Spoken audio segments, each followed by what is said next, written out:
Kumusta? Nakapangutana ba mo kung ngano man jud nga na ay kasakit ug sala sa atong kalibutan? Karon, atong usisahon ang usa sa labing importanteng sugilanon kabahay ana, ang pagkahulog sa tao. Tara, atong tan-awon og maayo ang mga yawi nga bahin aning istoryaha. Okay, magsugod ta sa pinakasentro nga pangutana. Unsa man jud ang hinungdan sa labing unang sala, diin manigikan, o giunsa man ni pagsugod. Maunay atong tubagon karon. Okay, para masabtan nato ang pagkahulog, kinahanglan jud ta mo balik sa sinugdanan. Hunahunaan ni, usa ka perpekto nga paraiso. Apan, kauban sa anang kahimpitan na ay usa ka klaro kaayo nga pasidaan. Ug paminaw mo aniha, dili lang daya ay si Adan ug Eva ang naa dito. Ang istorya ning ingon nga ang mga balaanong manulunda mismo kanaoy kuno nga mobisita nila. Imagine, mga celestial beings nga anaa para magtudlo ug mugiyan nila. Grabe, no? So, kining mga manulonda, gihatagan silag tulo ka importanteng pahimangno. Una, pagbantay mo anang obrang kaaway nga si Satanas. Ikaduha, importante niha, ayaw jud mo pagbulag samtang magtrabaho, mag-uban lang pirmi. Ug ang pinakaimportante sa tanan, sundan ninyo ang mga sugo sa Ginoo. Mauto, klaro kaayo ang kondisyon, di ba? Ang ilang seguridad, ang ilang kaluwasan na aragyud sa usa ka butang. Ang hingpit nga pagtuman. Simple raon ta, pero mauna ang yabi sa tanan. O karon, din hinamo sunod ang sunod nga parte, ang pinakakakuyaw nga higayon, ang panulay, kung diin gisugdan na ni Satanas ang iyang daotang plano. Tan-awa ninyo ning upat ka lakang na nahitabo. Nagsugod ra jud sa simple nga butang. Mapilayo si Eva sa iyang bana.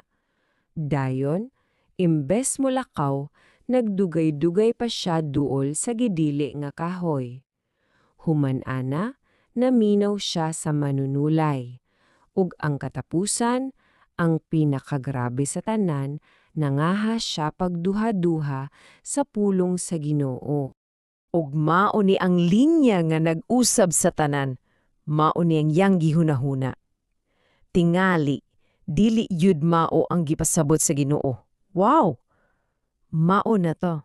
Mao na ang higayon nga ang pagduha-duha miturok na gyud sa iyang kasing-kasing.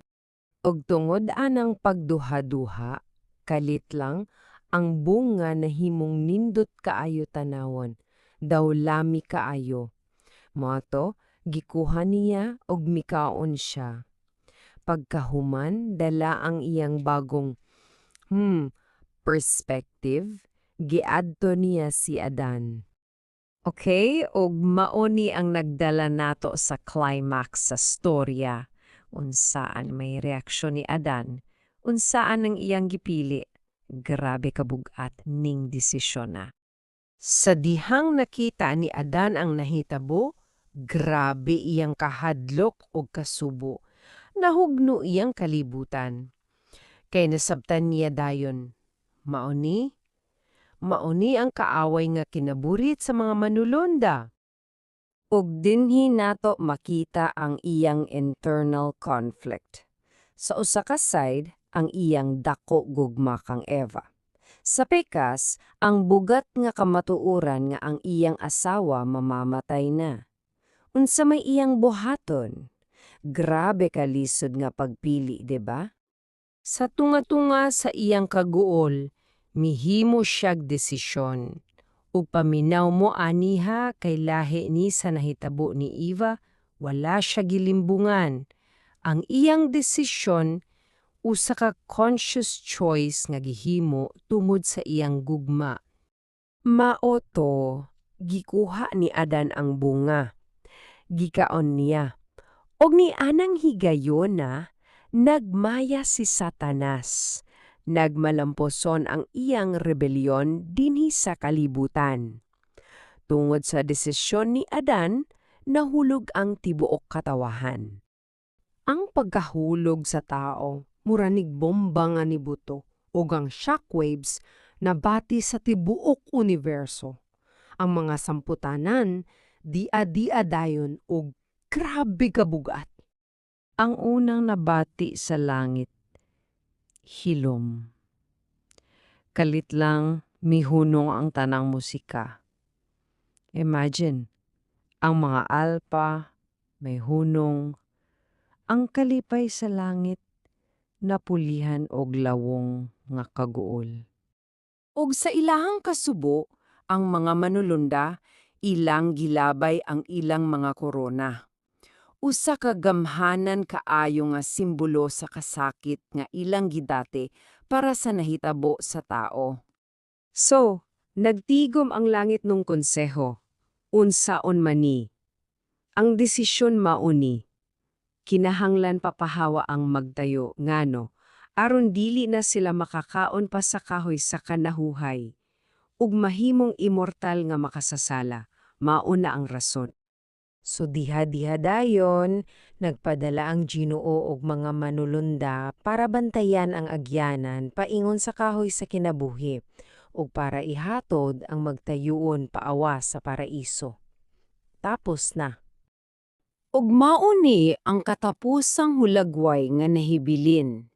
Mga gamhanang manulondo, nagbarog, nagkupot og butang nga murag espada nga nagdilaab sa kahayag.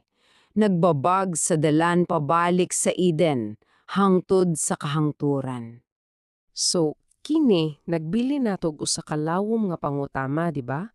Unsa man gyud ang tinuod nga hinungdan aning tanan? Ang kapakiyasan ba sa pagtuman o ang usa ka lawom bisan tuod na sayop nga gugma? Kamo, unsa sa inyong tan-aw?